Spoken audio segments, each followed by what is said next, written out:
Hello and welcome to the program. I'm State Representative Rosemary M. I believe that in order for Pennsylvania to emerge from the current recession, family-sustaining jobs must be created. I also believe that private sector entrepreneurs and businesses are the true job creators, not government. The role of government is to provide the structure that allows businesses to thrive and to grow. Unfortunately, Pennsylvania often ranks at or near the bottom when discussing the best states in which to do business. My guest today is here to outline the plans that State House Republicans have to create a more competitive environment for job creators in Pennsylvania. Representative Dade Reed is chairman of the Pennsylvania House Republican Policy Committee. In addition, he represents the 62nd District in Indiana County. Representative Reed, welcome to the program today. Thank you for having me, Rosemary. I appreciate you coming because we often talk about the current economy and the stress that our state and many of our districts are going through. And Monroe and Pike County are on the borders of New York and New Jersey, and it makes it very difficult for us to stay competitive when we're constantly fighting the other states. And you have become an expert in trying to help create the business environment that we want in Pennsylvania. So I'm going to throw a question out to you that is really very open-ended. What do you feel our priorities really are right now in the State House? Well, I think it's no secret when you look around the nation and you look around the state over the last couple of years, job creation, rebuilding our economy is our number one issue. And I think there's a lot of differing opinions on how you can stir economic development in America today.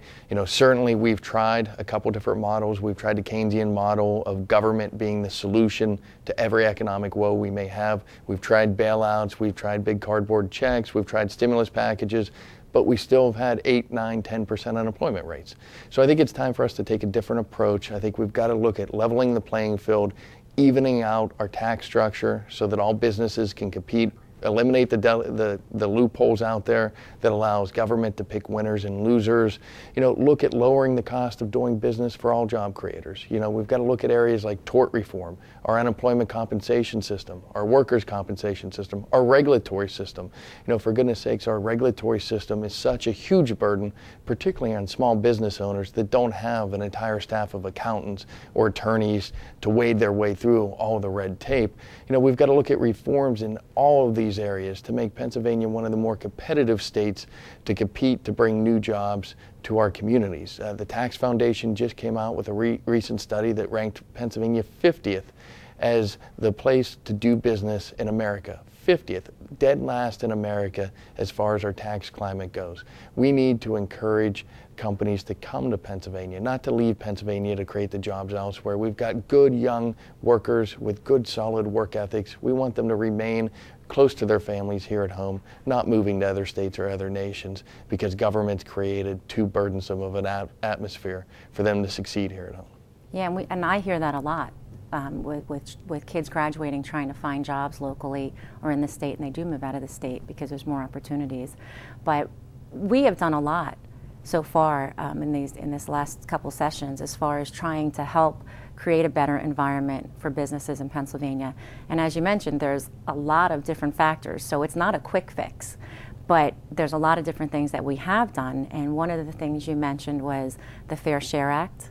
And if you could maybe just go into that a little bit in detail so that our viewers can understand what the Fair Share Act means to businesses and how that does make a better business environment. You know, the Fair Share Act and tort reform is one of the key components to making Pennsylvania more business friendly, not just business friendly, but also a more friendly atmosphere for the medical community. You know, we certainly don't want to lose doctors or nurses or our hospitals in Pennsylvania as well. Not only are they good job creators, but they also, you know, take care of us in our time of need. And the Fair Share Act is very simple. It basically says if you get sued as a result of an incident that may or may not have been your fault, you know, you're held responsible for the portion of the incident that you were responsible for. That folks can't go after you just because maybe you have the deepest pockets, even though maybe you were only 1% at fault, you've got to pay the entire 100% jury award because the other folks may not have the ability to pay it out. You know, in America, we were founded upon personal responsibility. And I think in today's 21st century America, we should be encouraging personal responsibility as well. Folks should be held accountable for that of which they're responsible for, not for somebody else's mistakes or somebody else's problems out there. What we need to do is bring an end to that jackpot-style jury award system that drives small businesses out of the area, drives doctors out of the area, and ultimately hurts our citizens and our small communities. As the word Fair Exactly. Share Act. The Fair Share Act. Right. Pay your fair share, nothing more Right. and nothing less. And what you're responsible for. Exactly. Yeah. And then you also mentioned unemployment compensation, and I know that we have done some things with unemployment compensation as well. So do you have a little bit of details on that? You know, that's one of those areas, it's been so important over the last couple of years as we've had a lot of good folks reach the unemployment lines to no fault of their own. And we've got a responsibility from a governmental perspective to make sure that system continues to exist as that safety net in the future for those who truly need help. If there are folks taking advantage of it, we need to remove them from the system. You know, we owe the federal government between $3 and $4 billion in loans for our unemployment compensation system. So we need to enact some reforms that help bring down the cost, help stabilize the system in the future. Because the last thing we want to do is wake up 5-10 years from now, go through another recessionary period, and not have unemployment compensation there to help take care of our citizens when they need the help the most. Yeah, and that's the thing. You want to make sure it's there for the right people during the most difficult times. Absolutely. Yeah, and when it gets to an excess in abuse, that's when we have to take control. The other thing that we have been dealing with, and you've been a very big part, obviously, with it, is changing the overall tax structure within Pennsylvania for businesses. And maybe you can go in a little bit more detail for why we ranked one of the worst in the country as far as Pennsylvania for businesses, and how your piece of legislation is really going to make some changes to that. Well, really, when you look at our business tax climate in Pennsylvania, not only do we have high rates, we've got an awful lot of taxes that businesses are subject to. We've got the second highest corporate net income tax in the nation. We're still the only state out there that has both a corporate net income tax and a capital stock and franchise tax. So really our goal is to get Pennsylvania into a competitive environment. What we're trying to do, we're moving forward with House Bill 2150, a piece of legislation that removes some tax loopholes, particularly the infamous Delaware loophole, where companies move profits to Delaware to avoid paying taxes in Pennsylvania. We remove those tax loopholes. We use that revenue to lower the rates for each and every business across the Commonwealth. And really, it goes back to the basic economic philosophy. You know, businesses should not be succeeding because they've got the accountants or they've got the lawyers who are best at finding ways to avoid paying taxes. They should be succeeding because they've got the best business model. They've got the best workers. They've got the best product, the best innovation, the best technology. You know, a business in Pennsylvania should be able to succeed, or it should be able to fail, but it should do so on its own merits, not because government's playing favorites with one company over another. Right, right. And we hope that that will be successful, and that helps change the environment a little bit here in Pennsylvania for businesses. When you go in to see businesses in your district, as I do, you know, they tell you many different things. What do you feel that they tell you the most about? Is it the tax structure of saying one of the most difficult things to keep their door open?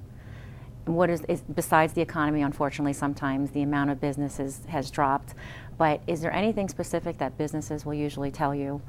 You know, I think I hear three basic things. Number one, the regulatory environment, the cost of compliance with overly burdensome regulations that are sometimes not even relevant to that particular industry. Right. You know, we're trying to regulate one industry, but we're having the unintended consequences of affecting every business across the board. So I think the regulatory environment, certainly the tax structure, but I also hear an awful lot on the workforce issues. You know, particularly in the manufacturing community, you know, sometimes businesses are struggling to find good workers with a good work ethic that will continue to show up to work and have the basic skills necessary to succeed. So we've got to make sure that as we look at growing the economy, that we're also working at educating a 21st century workforce. You know, that begins by investing in education at the basic education level, higher education, particularly our technical schools, our trade schools. We've got to revamp our workforce development systems to help train folks for America to compete in the 21st century world economy. Right, and oftentimes a business, one of the first things they look at when they're coming into an area is the workforce around, the ability to fill the workforce. Right. Absolutely, they're looking at the workforce, they're looking at the infrastructure, and I think that's the other key to job creation. You know, roads, bridges, You get through rural Pennsylvania, water, public sewer. Right. In some areas you just take it for granted. In other areas, there's been no hope of public water or sewage for decades.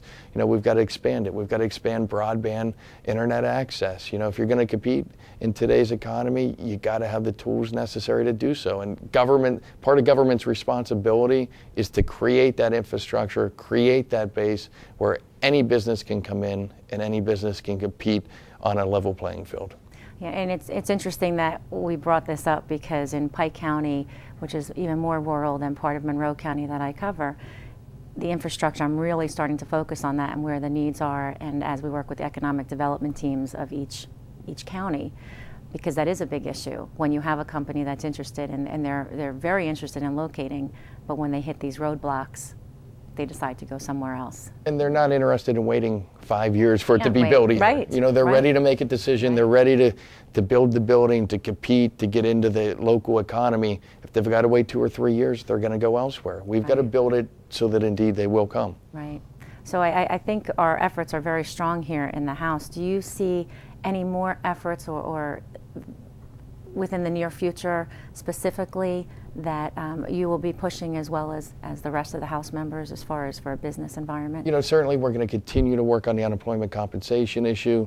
We're going to help hopefully reform the business tax structure so that we can get that done. It's been talked about for years. Hopefully, the House passes the bill, the Senate and the governor will come to the table for consideration. And I think in the not too distant future, we're going to be talking about transportation funding. Right. I think folks recognize with our roads and our bridges that we've got a crumbling infrastructure environment, that we've got to look at a long-term solution to it. Yeah. We do. We have many issues that we're dealing with. So between all of them, I think the House has done a very good job the last few sessions, and especially you as well as policy. But I appreciate you coming here today, and I know that we get a lot of constituent emails, but I'm always urging the businesses to specifically reach out to me as well, rather than us always going and seeing what their needs are, but to reach out on emails or phone calls and let us know what the needs of businesses are, because they are crucial in creating the employment that we need and the revenue that we also need within the state. Absolutely. So. We want businesses to thrive. We want them to hire more workers. So we're dealing with less issues from a governmental perspective. Revenues are up. The best way to balance a budget is to expand your economy. Absolutely. Not only do you have more revenue, but you have less of a need for governmental services to begin with. That's a roadmap to long-term economic prosperity. Absolutely. Thank you. Thank you for having me. When Legislative Report returns, I'll be in the district visiting a local business that's creating jobs in the community. We'll be back in a moment.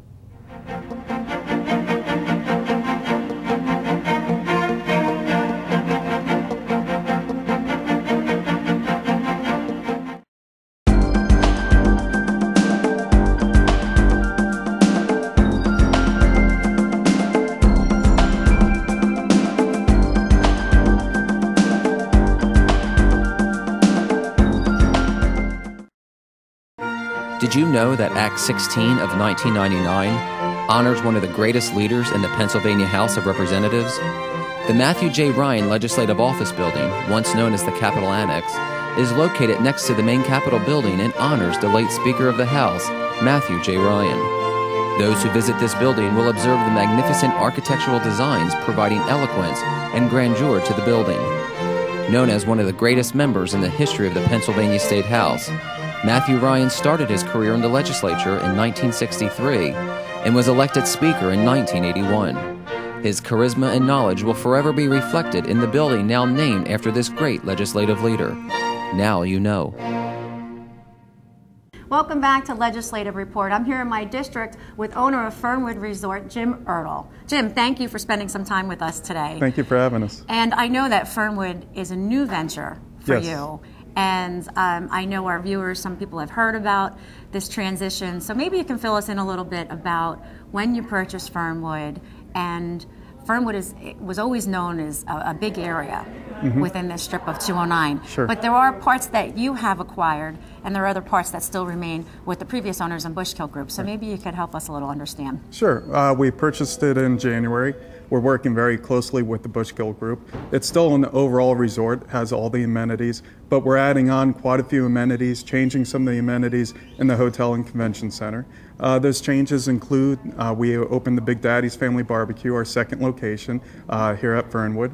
We changed the trolley stop into Bleachers Sports Bar and Grill, and we also added the New York Deli and Bagel. So we have your breakfast, lunch, and dinner covered here at Fernwood. We're undergoing a lot of renovations. Those we already began. They'll probably take us through January of 2013. They're including all the facilities, larger facilities. The banquet room is going to be completely remodeled. We also have the event center that's going to be expanded. We're going to be holding several festivals this year, and going into next year adding a lot of festivals and a lot of name entertainers coming into the area to really make it a community center. And we wanted to open up the Fernwood for the locals as well as adding, as well as continuing with the Bushkill Group and still offering the golfing amenity and the snow tubing amenities that they have across the street. So you're working together a little bit on some of the amenities, on a few things. Yes, we're continuing the Fernwood name. It's really an iconic name for the Poconos. Right. Started back in the 1930s. People from all around the nation still know the Fernwood name, and we just really want to build on that and add a lot of amenities that they've been looking for to really give the Poconos a resurgence in the tourist industry. Do you know that when my family, we stayed at Fernwood, and that's when my parents bought the property that we moved from New York to here. So Fernwood was the place that we stayed when I first came into the area. So it's pretty interesting. So Fernwood has been around for a while. It has a lot of history. It's been around a long time, and it's almost you feel an obligation for the Fernwood name because you talk to everybody in the community. At some point in time, they've had a connection. They've worked here. There's been thousands of jobs that have been created over the years that have kept the local economy going forward. And we're just looking to really build on that rich history that the Fernwood name has and really looking to bring the Pocono name back to the forefront of all the tourists, especially from New York, New Jersey. Great. Well, we're going to look and see a few things that you're doing here to really renovate and take Fernwood to the next level with employment and all different things. So we're going to take a little walk and look at a few different areas that you're improving. Love to give you the tour. All right, thanks. Jim, I remember this room a long time ago. We'll leave the years out, but when I got married in this ballroom, and this is really just a fantastic ballroom, and I'm not sure many people know how many people this fits and what a great ballroom it is. It's an absolutely huge ballroom. We can hold 350 people in here, have the stage area. It's going to be completely remodeled, but even at this state, it's just a beautiful ballroom. And we also brought on a new banquet manager to really concentrate on that aspect of our business and really grow it for all of our different groups that we have coming through. And that's Alyssa Toy. Alyssa, you have a big job. Yes, I do. Because I know that this is one of the focuses that Fernwood really wants to make sure people know about and really build this part of the business. So yes. What are you seeing and what are you trying to promote in your position as a manager? Well, here at Fernwood, we can do parties of all levels. We can do baptisms, we can do sweet 16s, we can even do weddings. The really great thing about Fernwood is we're affordable for everyone. We can meet anyone's budget. You give me a budget and I can give you the best party possible for it. Great, and that's important because everybody does have a very different budget, yes. Especially now, and sometimes they think that they can't have it out. Yep. But oftentimes when you have a party out, it's actually less expensive than having it at your house. And you're not having to do the cleanup, Absolutely. which is the best Which part. is a You just big, come and big party. part. We worry about the rest of the things for you. Right, which is a big part. So, and you are seeing a lot of sweet 16s and Yep. things like that too. Sweet 16s are big, baptisms, meet and greets. We have this room which can do, like Jim said, 350 to 400 people. We have smaller rooms that can do 50 to 60. We have rooms that can do 100.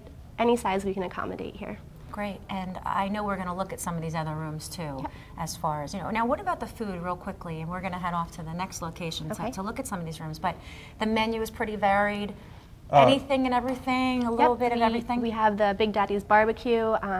We can do things like that. We can do a full buffet for you. We can do a plated dinner, London broil, chicken, ribs. Good. We have it all here. Good. Well, they should know to call Alyssa if they are interested in doing Yes. anything with a banquet or special event. So we're going to head out, look at some of those other rooms that are part of the conference and convention type of situation here at Fernwood, and we'll head over to there right now. Very good. Yeah, I'll take you over you. to the conference rooms now. Okay, great. Now, Jim, we are in a different section now, which is a very business section Yes. of Fernwood, which I actually wasn't even aware that you had this many conference rooms Yes. for businesses. So we have over 13 conference rooms. The largest conference room can seat up to 200 people, but it's just a great facility, not known in the area. So we're really just working on getting the word out there to bring in those groups, both out of state and in state. right. Now, Kurt, you have Yes. the job of, and your title is here at Fernwood? Group sales manager. Group sales manager. So you have the responsibility of expanding this part Right. of the business. Absolutely. So do you have a number, you know, as far as how many people? Now, Jim said how many conference rooms. Some can hold up to 200. Right. But how many, like all of the conference rooms together? Do you know how much, what type of business can come? How many people? Absolutely. We can handle groups from 2 to over 2,000. 2,000, that's a big number. With the addition of the convention center that we're working on expanding now, which we can accommodate not only trade shows, but we also use it as our largest meeting space. We can actually seat over 2,000 people over there. Some of our larger groups that we do at least a few times a year so far, we're certainly working on getting some more, we can accommodate those type of groups. There really is very few, if any, competitors that I know of in the Poconos that have that kind of space. Yeah. Taken in total, all of our banquet and meeting space, we're pushing 50,000 square foot in meeting space. So That's a lot. have That's the a big ability to do a lot. opportunity. Absolutely, it is. Yes. And it's nice because a lot of these rooms can be sectioned off. Yes. To have smaller groups, if you need to have one big group and then cut it down to a smaller group for afternoon sessions Yep. or something Yep. like that. Yep. When these rooms were designed, they actually, we really looked at it from our client's point of view and what are people looking for, and a lot of what we found out was flexibility, being able to have large amounts of space, but like you said, being able to shut it off and having the rooms work autonomously as its own space. Our full conference center up here, actually, all of the rooms are Wi-Fi enabled. They all have built-in media projectors. We have automatic screens that come down out of the ceilings, very comfortable ergonomic chairs, a nice workspace for conference tables, and people that use it love it. All modernized, and Absolutely. it's bright too. Yes, yes. Which is nice. Natural light. I remember absolutely. back Yep. in the day when I used to go to conferences, sometimes if you weren't in the right room, it could be very dark. Correct. And this is bright. Yep. And cheery. if you have to spend the day in here, Right. you definitely want to. And a lot of things too. After you have a conference, there's a lot of great activities in Fernwood. So absolutely. work hard, play hard. Absolutely. You Don't have a to go little far. bit to have everybody kind of attracted to have the conference here. Absolutely So, correct, yes. Well, I think it's a great spot, and I'm sure people will be watching and understanding what you have here to offer at Fernwood Thank you. in this sector. So. And the other nice thing with the Fernwood property is, in addition to the 120 hotel rooms we have, the Bushkill Group has the 560 villas. And the villas are 2, 3, 4 bedroom. So we can accommodate thousands of people on property, give them all the amenities, the indoor, outdoor pools, the horseback riding, everything that they really want to have for the play part. Right. So, it is a property that they never have to leave the property to have a great time. And they need that so they can stay focused Absolutely. when they're working during the day, hopefully. So Definitely. now we're headed off to the convention center. Convention Center. So we're going to Yes. head over to there because that's really a massive room too and a great opportunity Absolutely. for this area. So All let's right, head let me over to take that you on over. direction. Okay. Jim, I never realized this arcade was here. It's one of the largest arcades in the Poconos, and no one really realized it was here. That's why we're bringing it out to the community. We're going to be adding a pizza party room, so you can book a pizza party for yourself, for your children. Over 100 arcade games, so you can have a blast and have a lot of fun. It's and this is on great. the way to the event center, so I wanted to stop you by and Great. just show you how large it is. Great, we'll head right over now through. Now, Jim, this is really a very, very big space. And I think it's one of the biggest spaces for conventions that I've seen in the Poconos. It's the largest facility in the Poconos. It has over 18,000 square feet, capacity of over 2,200 people. Yeah, it's a very big space. And I know a couple weeks ago you had a job fair here. And I came here and the layout was really terrific. The flow of people was very easy. The parking was easy. So what are your future plans with building this part of Fernwood as well? Our plans is to really utilize this facility space. Starting this summer, we're going to have a lot of festivals. We have a Rock and Rib Festival. We're going to have an October Festival. There's an Elvis Festival. We just got done with the Shifts Food Convention in here. So the facility is great for any size group that's looking to really bring in their group, and the surrounding amenities really help support this facility as well. Yeah, some of those festivals sound great. Rockin' Ribs. Rockin' Ribs. Obviously ribs, lots of music. Yes, yes. Elvis. Elvis. Do you There'll be need a lot to of say Elvis anymore? Impersonators. Yes, lots There'll be a lot of Elvis impersonators. impersonators. And hey, maybe the real Elvis will be here too. That's right.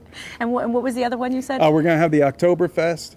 It's going to be set up a lot like the Hofbrauhaus out in Germany. So all of our festivals, it's going to have a lot of entertainment, a lot of music, really affordable pricing for everybody, for the whole community to come out as well as the tourists. You know, we're looking at these festivals to, you know, have 5,000 people coming through on a weekend. So we're really excited about bringing this into the community. Yeah, I think, Jim, you know, right before we came to Fernwood back in the district, I was in Harrisburg talking about the business environment that we have in Pennsylvania and what we're trying to do to really improve the business climate. We all know that government does not make jobs. It's people like you who take the time, invest, and try to build and create jobs locally, which is why we're here today, to really show what you're doing at Fernwood and what employment opportunities that are coming from this type of expansion, whether it's the convention center or the conference rooms and weddings and Sweet 16s. So I know that we desperately need jobs in the area. Yes, very much so. And what is your feeling on that when you're down here at Fernwood and you're working on this project? Well, you always feel a responsibility. All my projects, and this is one of the many projects I've been involved with, directly through my companies, through direct full-time employment. I have over 250 employees. Through some of the development projects, shopping centers, I've created over 1,500 jobs. And you really need government to work with you. You know, a lot of times, you know, we say, hey, you know, sometimes stop trying to help us and just get out of our way. And you know, there is a different climate out there. I think people are starting to realize that, hey, the area does need jobs. We need a better tax base to pull from, and you know, people like yourself and Mario are really giving the business community and always have that support and really getting that message out to Harrisburg of what we need locally to be successful and really to help the state out and create the jobs for the people that are unemployed right now. Right. Well, thank you. And I thank you for your time today, for filling us in on exactly what you're doing and what Fernwood's goals are for the future of tourism and also for the people that possibly could have employment from working here at Fernwood. So thank you for your time. I really appreciate it. We appreciate all the help and all the hard work you do. Thank you. Thank you, Kurt. Thank you. I appreciate it. And Alyssa, thank you again. And I'm sure that a lot of people will be visiting Fernwood over the next future, a long time to come, hopefully. We're very excited about the future here. Thank you again. That's all the time we have today. Thank you for joining Legislative Report. I'm State Representative Rosemary Brown. If you have any questions regarding this show or any other state-related issues, please feel free to contact me at my office. The information is provided on the screen.